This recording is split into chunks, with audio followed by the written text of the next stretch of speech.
asyhadu an la ilaha illallah wahdahu la syarikalah wa asyhadu anna Muhammadan abduhu wa rasuluh. Allahumma shalli wa sallim ala nabiyyina Muhammadin wa ala alihi wa ashabihi ajma'in. Ba'du.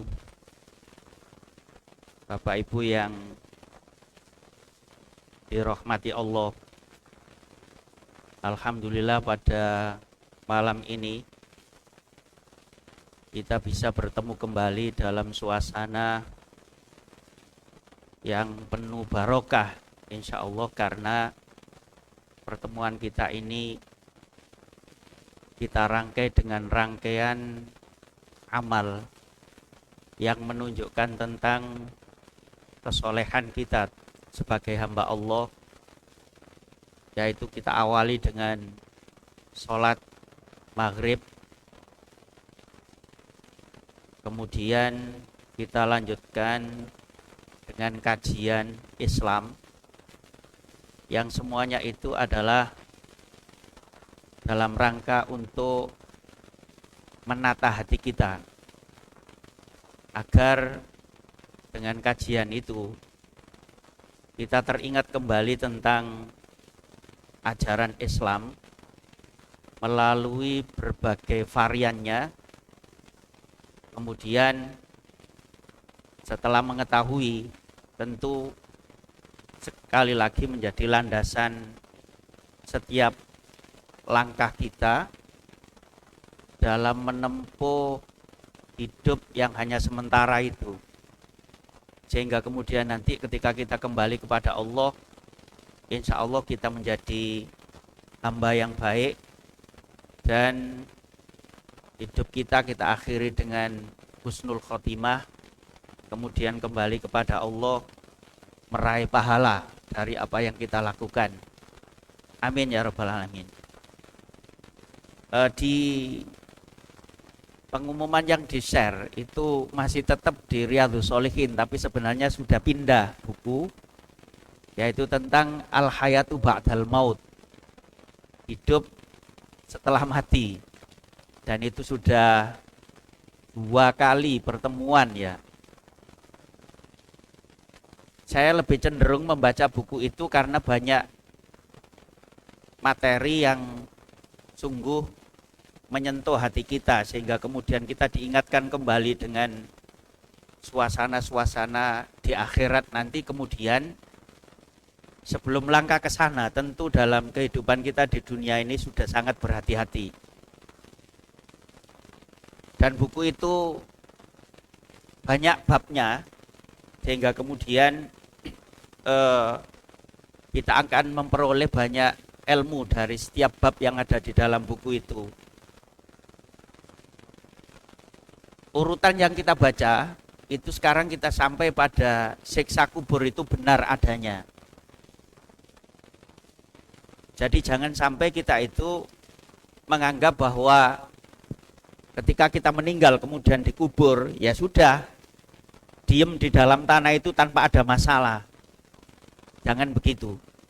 Tapi justru kita harus memahami bahwa ketika kita pindah dari alam dunia ini kemudian pindah ke alam kubur, sebelum nanti di alam akhirat terakhir itu, ternyata di alam kubur itu pun ada masalah. Tapi masalah itu nanti menjadi tidak bermasalah ketika kita sudah memahami, lalu membuat langkah-langkah strategis agar ketika kita pindah di alam kubur itu tidak ada masalah. Sebagaimana di firman Allah Subhanahu wa taala di surat Toha ayat 124. Wa man a'rada an dzikri fa innalahu ma'isyatan dzonka wa nahsyuruhu yaumal qiyamati a'ma. Dan barang siapa berpaling dari peringatanku, maka sesungguhnya baginya penghidupan yang sempit, dan kami akan menghimpunkannya pada hari kiamat dalam keadaan buta. Bapak Ibu yang dimuliakan Allah, ketika kita kembali ke hadapan Allah di hari kiamat kemudian dibuat oleh Allah buta, itu jangan kemudian punya pikiran begini, yos ndak apa-apa, buta ndak apa-apa, berarti saya ndak tahu masalah, wis terserah lah gitu. Sehingga saya pun nggak tahu tentang ini, tentang itu, jangan begitu. Justru diciptakan oleh Allah buta, itu merupakan siksaan yang luar biasa. Karena di alam akhirat itu alam yang tidak ada batas. Seyogianya kita menikmati berbagai kenikmatan yang disiapkan oleh Allah, tapi justru kita tidak tahu apa-apa. Bukan kemudian nggak tahu apa-apa, bebas dari hal-hal yang mengerikan, tidak, tapi itu justru sudah merupakan siksaan. Lalu bagaimana strateginya agar kita tidak dibuat oleh Allah buta? Maka jangan sampai kita itu punya hati menolak apa yang sudah diingatkan oleh Allah waktu di dunia. Beda antara menolak dengan tidak bisa mengerjakan, itu beda jauh. Ada orang yang tidak bisa mengerjakan tapi tidak menolak. Bisa jadi tidak mengerjakan itu ada sesuatu atau karena tidak mampu dan seterusnya, tapi tidak menolak. Yang menjadi masalah itu adalah ketika dia tidak mengerjakan dan menolak.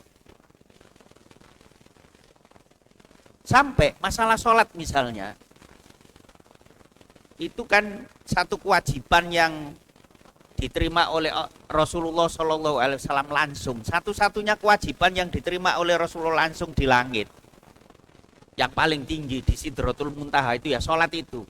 Kalau kewajiban lainnya di bumi, wahyu turun. Nah, sholat itu wajib. Sholat itu wajib dan itu menjadi rukun Islam. Tapi kemudian ketika ada orang yang sholatnya itu bolong-bolong, hanya ditanya saja, apakah dia ini nanti termasuk orang yang a'radu an dzikri itu atau bukan, itu ditanya saja. Kenapa sholatmu bolong-bolong? Saya sibuk. Sholat wajib enggak? Wajib. Itu beda ketika dia ditanya begini, kenapa kamu enggak sholat? Sholat enggak wajib, itu beda jauh. Kalau dia mengatakan sholat tidak wajib, itu berarti a'radu, menolak. Sehingga kemudian dia disebut murtad.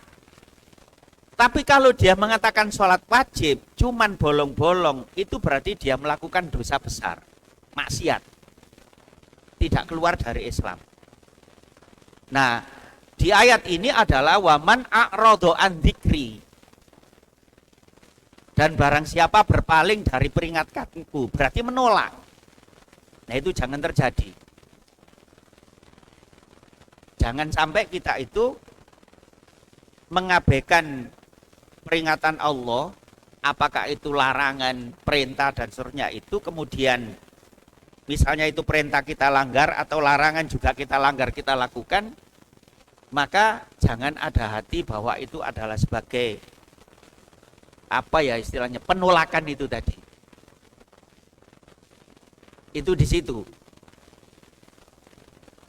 Siksa kubur ahli maksiat sesuai dengan tingkatan kemaksiatannya. Bab berikutnya. An Abdullah bin Abbasin radhiyallahu anhu maqala marron Nabi sallallahu alaihi wasallam bi qabraini faqala innahuma la yu'adzabani. Dari Abdullah bin Abbas radhiyallahu anhuma berkata,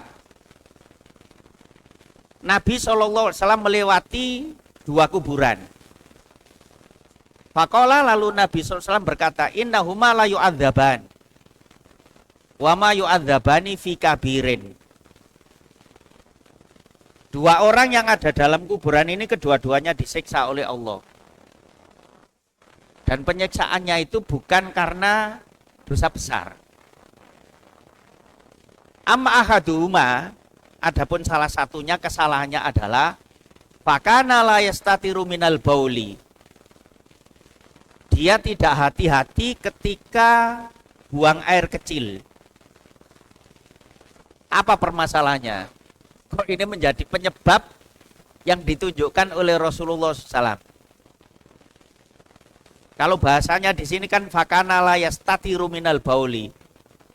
Dia tidak menutup diri ketika buang air kecil. Tapi saya lebih memahami dia itu buang air kecil tidak hati-hati. Apa permasalahannya? Permasalahannya adalah jika dia buang air kecil sengaja tidak hati-hati ngawur, ada kecenderungan hal yang keluar yang najis itu bisa mengotori dirinya dan dia tidak tahu. Sehingga kemudian ketika dia melakukan sholat misalnya, sholatnya menjadi tidak sah karena najis itu tadi. Lalu apa yang harus dilakukan? Harus hati-hati. Andai kata kok sudah hati-hati, kemudian ada sedikit air seni yang kena dalam tubuh kita, itu makfuun anhu. Karena kita kan tidak melihat. Tapi kita sudah berhati-hati, tapi ternyata kena, makfuun. Yang menjadi masalah itu adalah tidak hati-hati. Wis pokoknya ngawur tok istilahnya. Nah penyebabnya itu. Wa amal akhor, adapun yang lain, fakana yamsi bin namimah. Yaitu kemana-mana itu menggunjing temannya. Fa'akhoda jaridatan rotbatan, lalu Rasulullah mengambil pelepah kurma yang masih basah, fasakkoha nisfain, lalu dibelah jadi dua, faghorosa fi kulli qabrin wahidatan, lalu ditancapkan setiap kuburan itu dikasih satu. Faqalu, lalu para sahabat itu bertanya, kenapa Rasulullah melakukan itu? Ya Rasulullah, lima fa'alta hadza? Wahai Rasulullah, kenapa engkau melakukan itu? Qala la'allahu yukhaffifu anhuma ma lam yaibasa. Mudah-mudahan pelepah kurma ini bisa meringankan siksa kuburnya selama dia masih basah, belum kering. Nah itu mungkin yang sekarang kemudian diadopsi orang ketika ziarah kubur, meletakkan sesuatu dan berdoa itu. Nah pertanyaannya apakah itu khususnya Nabi atau tidak, itu menjadi perdebatan. Tapi saya ya sebegini, ketika menziarahi kubur ya kita perbanyak doa untuk orang yang meninggal itu. Cuman di sini yang perlu kita pahami bahwa siksa kubur itu untuk bagi orang yang maksiat itu sesuai tingkatan kemaksiatannya, besar atau kecil. Ini terjemahnya, karena sudah saya terjemah di sini. Dari Abdullah bin Abbas radhiyallahu anhu, ia berkata, Rasulullah SAW melewati dua kuburan, lalu beliau bersabda, sesungguhnya keduanya sedang disiksa. Dan keduanya disiksa bukan karena sesuatu yang besar. Yang satu disiksa karena tidak berlindung di saat kencing. Nah itu yang saya maksud tidak hati-hati itu. Sementara yang satunya suka mengadu domba. Kemudian beliau mengambil sebatang dahan kurma yang masih basah. Beliau lalu membelahnya menjadi dua bagian. Kemudian menancapkannya pada masing-masing kuburan tersebut. Para sahabat pun bertanya, wahai Rasulullah, kenapa engkau melakukan ini? Beliau menjawab, semoga siksa keduanya diringankan selama dahan pohon ini masih basah. Faktornya bukan karena basahnya dahan pohon, tapi faktornya yang lebih jitu ya doanya Nabi itu. Sehingga kemudian jangan wis cari pelepah kurma saja kemudian kita tancapkan, tidak begitu. Yang terpenting adalah doanya itu. Begitu. Bab berikutnya, kabar gembira bagi seorang mukmin saat di alam kubur. Nah ini mohon diperhatikan baik-baik. Ternyata dari semua amalan yang kita lakukan melalui anggota tubuh kita, itu nanti jadi pembela kita ketika kita di kuburan. Setiap malaikat penyiksa itu datang, itu semua anggota tubuh kita membela. Kita ingat bahwa ketika kita di akhirat nanti kan dikunci mulut itu, nggak bisa ngomong. Yang ngomong kan mungkin tangan kita, kaki kita, dan seterusnya.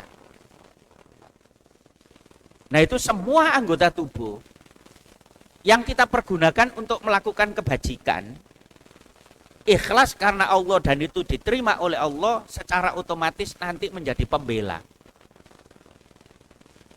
Dan anggota tubuh itu menjaga ketat amal baik yang kita lakukan melalui anggota tubuh itu menjaga ketat kita. Sehingga malaikat itu tidak berani mendekat. An Ka'ab qala idza wudi al abdu sholihu fi qabri ihtawashathu a'maluhu sholihatu as-sholatu wasyamu wal hajju wal jihadu was shadaqatu. Semua amalannya menjaga ketat, mulai dari sholatnya, puasanya, hajinya, jihad, sedekah, semua menjaga ketat. Qala wa taji'u malaikatul adzabu min qibali rijlai fataqulu sholah ilaikum anhu faqat atolal qiyama lillahi alaihima. Qala fayatuna min qibali ra'si fayaqulu siyam la sabila alaikum la sabila lakum alaihi faqat atola dham'ahu lillahi ta'ala fid dunya. Qala fayatuna min qibali jasadihi fayaqulul hajju wal jihadu ilaikum anhu faqat ansabba nafsahu wa at'aba badanahu wa hajja wa jahada lillahi azza wa jal la sabila lakum alaihi. Qala fayatunahu min qibali yadaihi fataqulu shadaqatu kafu an sahibi fakam min shadaqatin kharajat min hatainil yadaini hatta waqa'at fi yadillahi azza wa jal ibtigha wajhi falyasabila lakum alaihi fayuqalu hani'an thayyiban hayyan wa mayyitan. Ini terjemahnya. Ibnu Abid Dunya dengan sanadnya dari Ka'ab, ia berkata, ketika hamba soleh diletakkan di dalam kuburnya, amalan-amalan kebaikan seperti sholat, puasa, haji, jihad, dan sedekah mengawal dengan ketat. Malaikat azab mendatanginya dari arah kedua kakinya. Maka sholat berkata, pergilah darinya, ia telah lama berdiri sholat karena Allah dengan kedua kakinya. Jadi malaikat azab itu mau menyiksa dan dia datang lewat arah kaki. Itu sudah diusir oleh amal kebajikan. Apa itu? Sholat. Dia berkata, pergi kamu malaikat. Karena dia ini menggunakan kedua kakinya ini berdiri lama untuk melakukan sholat. Maka nggak jadi malaikat. Malaikat azab mendatanginya dari arah kepalanya. Dari kaki gagal. Dari arah kepala. Puasa berkata, tidak ada jalan bagi kalian kepadanya. Ia telah lama merasa haus karena Allah Ta'ala di dunia. Haus kan berada di sini. Dan itu dari bagian dari kepala. Puasa mengusir, kamu nggak boleh menyiksa ini.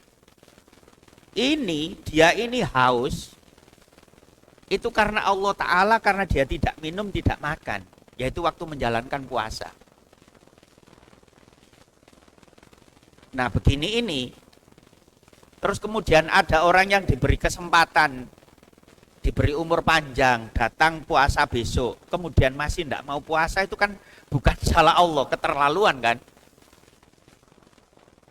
Dan puasa itu merupakan sarana yang diberikan oleh Allah untuk bagaimana orang itu menyadari dirinya, lalu ketika dia muhasabah, melakukan evaluasi dan banyak dosa, hapuslah melalui perjalanan puasa itu. Kurang apa Allah kepada kita? Makanya saya juga sering mengatakan, di dalam Al-Quran itu kan dijelaskan bahwa luasnya surga itu seluas langit dan bumi. Loh gitu kok ada orang yang tidak punya bagian surga, lo ya keterlaluan toh. Keterlaluan. Jadi luasnya surga itu seluas langit dan bumi. Terus ada orang nggak kebagian surga, itu kan keterlaluan. Masa seluas itu tidak punya bagian di surga? Ya permasalahannya kembali pada dirinya itu. Lalu malaikat azab mendatanginya dari arah tubuhnya. Ibadah haji dan jihad berkata, pergilah darinya. Ia telah memayahkan dirinya dan badannya. Ia berhaji dan berjihad fisabilillahi azza wajal. Tiada jalan bagi kalian kepadanya. Malaikat azab mendatanginya dari arah kedua tangannya sekarang. Sedekah berkata, menyingkirlah dari temanku ini. Banyak sedekah yang telah dikeluarkan dengan kedua tangannya ini. Hingga jatuh kekuasaan Allah azza wajal demi menggapai ridhonya. Tiada jalan bagi kalian kepadanya. Kemudian dikatakan kepadanya, selamat bersenang-senang, baik dalam keadaan hidup maupun mati. Jadi malaikat ngalah, wis selamat kalau begitu. Silakan bersenang-senang. Baik waktu hidup dulu dan sekarang mati, bersenang-senanglah. Kenapa? Karena memang sudah layak bahwa orang ini masuk surga. Pertanyaannya, itu tadi kan paket komplit. Yo puasa, yo haji. Masa kita dari sekian varian amalan itu tidak ada satupun yang hanya mencari ridho Allah dan membela kita? Kan nggak mungkin. Bisa jadi kita nggak bisa haji, tapi tangan kita. Dan ingat, sedekah yang dimaksud di sini tidak hanya kita itu mengeluarkan uang. Termasuk kita membantu orang dengan tangan kita, itu sedekah namanya. Nah sehingga karena tangan kita pakai itu nanti menjadi pembela amal soleh yang kita lakukan melalui tangan itu. Wes jelek-jelekan gini aja. Andai kata kita tidak punya haji, gitu, wes punya sedekah dari tangan. Apakah itu mengeluarkan uang ataukah membantu orang? Loh masa kalau sedekah ini, amal sedekah itu yang membela dan mengusir malaikat azab itu bisa pergi, masa kok kemudian hanya tangan yang nggak disiksa, kemudian lainnya disiksa? Nggak mungkin. Ya artinya kebaikan yang muncul dari anggota tubuh kita itu dan itu diterima oleh Allah karena waktu kita melakukan itu hanya mencari ridho Allah, itu bisa menyelamatkan kita. Jadi tidak harus semuanya itu tadi. Ya memang kalau paket komplit iya, tapi kalau enggak, pokoknya jangan ada dari anggota tubuh kita itu tidak kita pergunakan untuk melakukan amal kebajikan dan itu hanya mencari ridho Allah. Apapun yang kita lakukan yang penting bisa. Kaki kita pakai, andai kata itu tadi penjelasannya di sini dipakai sholat, bisa saja kita pergunakan yang lain dalam kebajikan, melangkah ke tetangga untuk membantu dan seterusnya. Semuanya itu adalah rangkaian kebajikan yang nanti menjadi pahala dan itu menjadi pembela kita. Bab berikutnya, 5 hal yang dapat menyelamatkan orang mukmin dari siksa kubur. 5 hal. Yang pertama, ribat di jalan Allah, yaitu menjaga perbatasan wilayah kekuasaan Islam dari serangan kaum kafir dan mengusirnya. Orang yang diberi tugas oleh negara untuk menjaga perbatasan wilayah itu bukan main-main. Bukan hanya sekedar tugas. Jika dia melakukannya itu, satu, karena itu amanah sebagai tugas dia, kemudian dilaksanakan dengan mencari ridho Allah, itu menjadi penyelamat dia dari siksa kubur. Ribatu yaumin walailatin khairun min siyami syahrin wa qiyamihi wa in mata ujriya alaihi amalul ladzi kana ya'maluhu wa ujriya alaihi rizquhu wa aminal fattan. Menjaga perbatasan sehari semalam lebih baik daripada puasa sebulan dan dengan melaksanakan sholat pada malam harinya. pahalanya besar. Tapi jangan kemudian dijadikan pedoman begini, wis aku nggak puasa, aku nggak sholat, nggak puasa, jaga perbatasan saja karena pahalanya lebih baik. Bukan begitu maksudnya. Artinya kalau kita menjalankan sholat puasa dan juga menjalankan tugas menjaga perbatasan wilayah, pahalanya itu lebih besar menjaga batas wilayah itu. Logikanya apa? Orang yang menjalankan puasa, sholat itu bisa tenang, itu kan kalau aman. Yang menjadikan aman itu apa diantaranya? Ya karena ada orang yang bertugas menjaga wilayah itu. Wis tak ambil contoh, tak buatkan ilustrasi sederhana saja. Kita terawih di masjid ini, lalu kondisi ndak aman. Wis pokoknya wis nggak aman lah. Mulai dari sendal dan seterusnya ndak aman. Pertanyaan saya, jenengan sholat bisa khusyuk atau tidak? Jawab serius, bisa khusyuk atau tidak?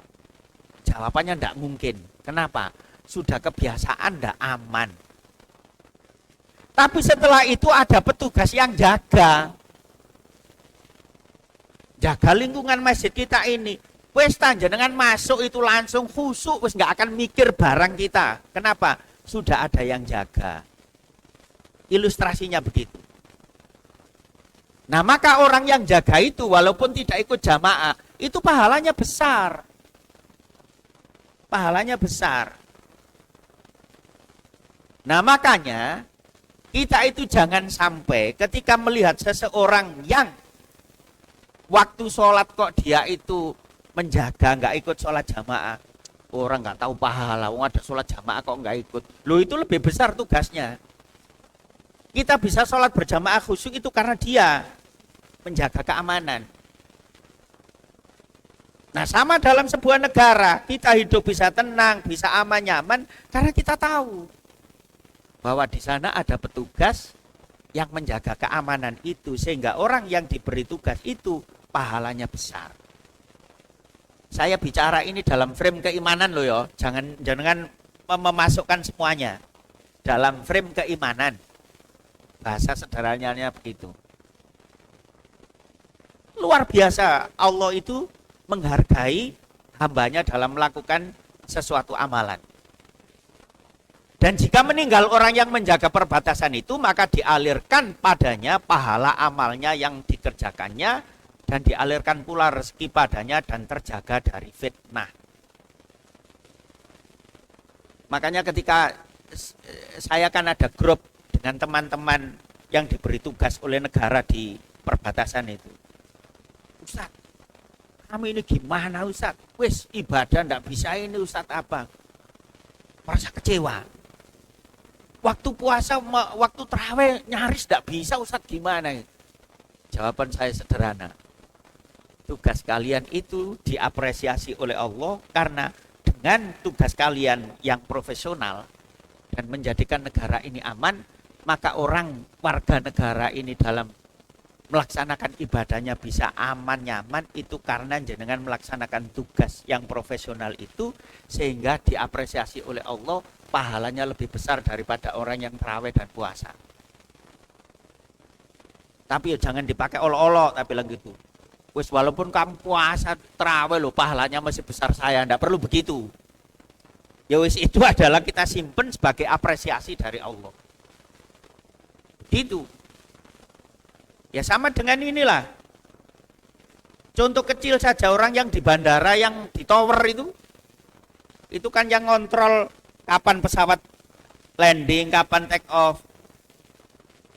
Itu pahalanya luar biasa, itu turun, nggak kerja semua. Tiba-tiba, yo hancur tuh orang itu. Ini saya turun atau enggak, ini naik atau enggak. Maka jangan diolok-olok. Orang itu nggak tahu pahala, waktunya jamaah kok masih nongkrong di sana. Lah itu kalau ikut jamaah bahaya. Ya sama dengan ketika kita melihat itu loh. Di TV kemudian ada tarawih di Mekah itu, ada sholat di Mekah. Sama lihat polisi itu kan nongkrong di depan imam gini. Masa sama nololo, polisi lo cek gobloke. Wong sudah tahu jamaah kok nggak ikut jamaah. Itu menjaga keamanan. Sehingga orang yang itu khusyuk, imamnya juga khusyuk. Coba kalau nggak dijaga, imamnya khawatir itu. Sehingga kalau imamnya sudah mikirnya macam-macam, bagaimana nasib jamaah? Begitu. Nah itu sebagai gambarannya di sini. Kenapa ini pahalanya besar? Ya karena menjaga orang dan orang itu bisa ibadah aman-nyaman itu. Kurang apa Islam itu mengapresiasi manusia itu seperti itu. Luar biasa. Yang kedua, orang yang syahid di jalan Allah. Orang yang syahid yaitu adalah orang yang dibunuh sebagai mujahid di jalan Allah dan disebut dengan syuhada. Ya tentu ini prosesnya kalau terjadi perang, kapan perang? Ya kalau memang ada panggilan perang. Kalau tidak ada panggilan perang, jangan coba-coba mencari pahala ini. Wis pahala jihad itu besar, ayo keluar jihad. Loh, apa urusannya? Apa penyebabnya? Kalau nggak ada penyebab syar'i, nggak boleh orang itu sembarangan. Nggak boleh. Karena saking pahalanya, saking besar pahalanya kemudian nggak ada sebab musabab ngajak perang orang. Islam nggak mengajarkan itu. Apresiasi seperti ini ketika memang kondisi tidak ada pilihan lain kecuali perang. Nah itu pahalanya besar. Mabalul mu'minina yuftanuna fi kuburihim ila syahid. Qala kafa bi barakatis suyufi ala ra'si fitnah. Ya Rasulullah, mengapa kaum mukmin diuji, ditanya di dalam kuburnya kecuali orang syahid? Rasulullah menjawab, cukuplah dengan kilatan pedang di atas kepalanya orang yang mati syahid sebagai ujian baginya. Artinya sahabat itu tanya, kenapa orang di kubur itu ditanya kok orang yang mati syahid? Enggak ya Rasul, ini enggak adil. Masa yang lain ditanya orang yang mati syahid? Enggak. Dijawab oleh Rasulullah, wis cukup waktu dia kena kilatan pedang waktu hidupnya ikut jihad itu loh. Wis cukup itu. Itu ujian sudah luar biasa, lebih berat itu ujian itu. Sehingga kemudian tidak perlu ditanya lagi. Maka selamatlah dia di alam kubur. Tapi sekali lagi, ini jangan dipilih kemudian tidak ada sebab musabab, cari pahala jihad, kemudian membuat gara-gara, jangan. Tidak ada ajaran Islam begitu. Di dalam Islam itu yang diutamakan adalah kedamaian, keamanan, kenyamanan. Jangan dibalik. Jangan kemudian, wis ayo perang aja, jangan begitu. Itu. Yang ketiga, hafal surat Tabarok atau Al-Mulk dan istiqomah mentilawahkannya. Istiqomah membacanya. Sebagaimana bunyi hadis dari Ibnu Abbas, ada seorang sahabat Rasulullah SAW yang membuat tenda dekat kuburan. Ia tidak mengetahui bahwa tempat itu adalah kuburan. Sahabat itu kemudian menyadari bahwa tempat itu adalah kuburan seseorang. Tiba-tiba dia mendengar dari dalam kubur itu bacaan surat Al-Mulk hingga khotam. Rasulullah pun bersabda, Yal mani'ah, yal munjiyah tunjihi min adabil qabri. Itu surat Al-Mulk itu adalah penangkal penyelamat yang menyelamatkan pembacanya dari azab kubur. Hadis ini begini. Pertama, kenapa kok sahabat itu tidak mengetahui kalau itu kuburan? Kuburan di Arab itu beda dengan kuburan kita. Nek jenengan di Bakik sudah tahu kalau itu kuburan. Kalau kuburan biasa itu tidak tahu kalau itu kuburan. Karena tandanya hanya batu seperti yang lain. Beda dengan di kita, wis kuburan jelas dari jauh sudah jelas. Nah, lalu sahabat yang membuat tenda di dekat kuburan itu kok mendengar ada bacaan surat Al-Mulk dari kuburan itu. Lalu tanya, apa ini ya Rasul? Jawab Rasulullah, itu adalah surat Al-Mulk, penangkal penyelamat yang menyelamatkan pembacanya dari azab kubur. Bukan orang yang mati itu masih membaca surat Al-Mulk, bukan. Tapi terdengar surat Al-Mulk dari kuburan itu, ternyata surat Al-Mulk yang dulu dibaca orang yang meninggal itu sekarang menjadi penyelamat di kuburan itu, menjadi penjaganya. Itu loh maksudnya. Bukan orang yang meninggal itu masih membaca surat Al-Mulk. Dijelaskan oleh Rasulullah begitu. Itu surat Al-Mulk adalah penangkal penyelamat yang menyelamatkan pembacanya dari azab kubur. Kurang apa Allah dengan kita? Ya ini keistimewaan surat Al-Mulk. Kalau ada tanya, kalau selain surat Al-Mulk bagaimana? Iya, sama. Apa yang kita baca dari Al-Quran itu insya Allah menjadi penyelamat kita. Tidak ada yang mubadir kebaikan yang kita lakukan, tidak ada. Yang penting lillahi ta'ala. Yang keempat, meninggal karena sebab penyakit perut. Coba, apa yang mubadir dari hidup kita? Tidak ada. An Abdillah bin Yasarin qala kuntu jalisan wa Sulaiman bin Suradin wa Khalid bin Urfatoh fadakaru anna rajulan tuwfiya mata bibatnihi fa idza huma yastahiyani an yakuna syuhada'a janazatihi faqala ahaduhuma lil akhar alam yakul Rasulullah sallallahu alaihi wasallam man yaqtulhu batnuhu falan yu'adzab fi qabri faqala al akhar bala. Orang yang mati karena diberi oleh Allah cobaan sakit perut. Tapi sampean jangan begini, biar nanti saya selamat dari siksa kubur, makan makanan biar sakit perut, biar mati dari sakit perut, itu sengaja bunuh diri sampean. Beda. Ini normal. Bukan karena niatkan menyakitkan perutnya. Jadi sakit perut itu natural. Dia nggak sengaja untuk menyakitkan perutnya. Dalam sebuah hadis menceritakan Sulaiman bin Sarad, Rasulullah SAW bersabda, siapa yang meninggal karena sakit di perutnya, niscaya tidak akan diadab di dalam kuburnya. Jadi ada orang kok kemudian kita punya tetangga, dia itu tiba-tiba sakit perut meninggal. Maka kita ingat hadis ini, ya Allah mudah-mudahan dia ini husnul khotimah. Karena kita tahu dalilnya. Begitu. Coba bagaimana cara Allah memberi keistimewaan terhadap hambanya itu. Dikasih sakit perut, meninggal karena sakit perut, selamat, aman. Makanya kenapa kita takut? Ya sudahlah, kita berserah diri kepada Allah. Ya Allah, saya berserah diri kepada. Makanya sering-seringlah kita menyerahkan diri. Allahumma inni ufawwidu nafsi wa amwali wa auladi ilaik. Ya Allah, saya serahkan diri ini, harta ini, keluarga ini, anak-anak saya ini kepadamu. Titip kepada Allah. Saya titipkan pokoknya. Nah sehingga Allah nanti sendiri yang ngatur. Walaupun kita tetap berusaha, tapi Allah yang ngurusi nanti. Beres. Begitu. Yang kelima, meninggal pada malam Jumat dan hari Jumat. Wih. Sehingga orang itu, wah ini tanda-tanda baik. Nah, lalu apa kalau ada kejadian begini? Langsung kita husnudzon terhadap Allah.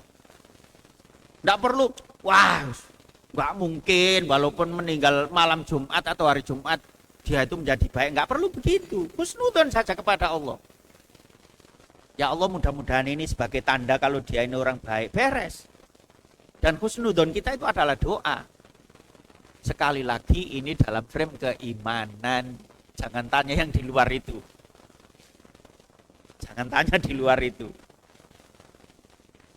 Dalam sebuah hadis yang diceritakan melalui riwayat Abdullah bin Umar radhiyallahu an bahwa Rasulullah SAW pernah bersabda, "Ma min muslimin yamutu yaumal jum'ati aw lailatil jum'ati illa waqahullahu fitnatal qabri."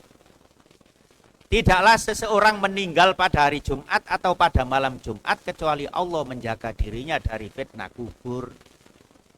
Ya tentunya ini mukmin, orang mukmin. Sekali lagi kita bicara di frame keimanan. Itu. Ada orang begini. Sik tahu. Cara Surabayane. Wong iki lho uripe elek terus. Nah mosok dhek mati dina Jumat wis apik. Jawaban saya sederhana. Bisa jadi dia ini sebelum meninggal itu sudah tobat, kita tidak tahu. Walaupun tadinya kita menyaksikan kalau dia ini sering melakukan hal yang tidak baik. Maka singkatnya ya wis kita husnudzon. Nah kita kan sudah diberi contoh oleh Allah. Ada orang yang tadinya itu memusuhi Islam begini. Masuk Islam belum melakukan apa-apa. Belum melakukan apa-apa. Lalu ada panggilan jihad ikut meninggal. Masuk surga. Nah kan bisa jadi orang ini tadinya kita lihat dia bukan orang baik-baik. Tapi menjelang meninggal dia bertobat kita tidak tahu. Ringkasnya pokoknya kita husnudzon kalau ada sesama orang beriman meninggal pada hari Jumat atau malam Jumat, insya Allah itu tanda-tanda baik. Dan nggak apa-apa jenengan kita semua, ya Allah mudah-mudahan engkau memberikan saya meninggal hari Jumat atau malam Jumat, nggak apa-apa. Karena memang kita mengetahui itu, memahami itu. Tapi pun jangan menuduh gini, ada orang meninggal bukan malam Jumat dan hari Jumat berarti orang jelek, bukan begitu. Artinya ini memberitahu kita bahwa itulah diantara apresiasi Allah terhadap kita. Begitu. Sudah tanda. Kalau begitu sampai di situ. Nanti kita pindah di bab lain. Pokoknya buku ini babnya padat dan banyak materi yang menuntun hati kita.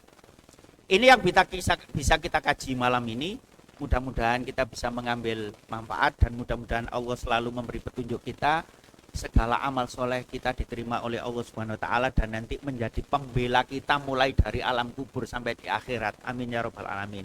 Segala amal soleh kita diterima oleh Allah, segala dosa diampuni oleh Allah Subhanahu wa Ta'ala. Billahi taufik wal hidayah. Wassalamualaikum warahmatullahi wabarakatuh.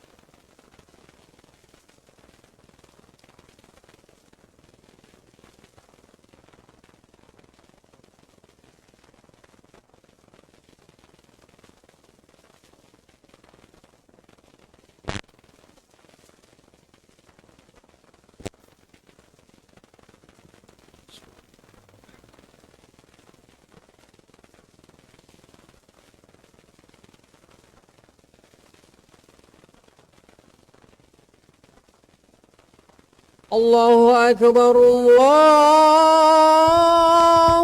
Akbar. Allah